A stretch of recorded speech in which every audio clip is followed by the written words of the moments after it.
আরে ল্যাওড়া তেমন কিছু না। 5ই ডিসেম্বর আছে তো, আর একটু ঠান্ডাও পড়েছে। আর কি করব, কালকে আর মালিক আর আমি দুজন একটু পিকনিকে চলে গেছিলাম। শালা মালিক শালা সিয়ানা চোদা 2 প্যাক কম মেরেছে, আর আমি বানা বেশি করে 2-4 প্যাক ওল্ড মং মেরে নিয়েছি। বাস, গান মারা হয়ে গেছে। আর ল্যাওড়া উঠে দাঁড়াতেই পারছি না। ব্যাস, সকালবেলা আর উঠে নাই দাঁড়াতে পেরে মালিক বলে টোটো ভাড়া করি। টোটো কেন আমাকে দেখে আর টোটোতে তুললো না, কেন কি জানি বাড়া, আমি কি এতই মোটা? জানি না, তার মালিক বাড়ায় আমাকে তো নিয়ে যেতেই হবে, নাহলে বউ গেলে গানে পা তুলে দেবে। তাই যে আমাকেই কাঁধে কাঁধে করে নিয়েই চলছে আর কি।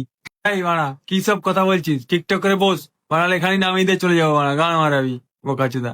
তোমরা কিছু মনে করো না, প্লিজ তোমরা কিছু মনে করো না। আর এই ক্যামেরাম্যান, কেন বন্ধ কর, বাড়া ক্যামেরা করছে বাড়া।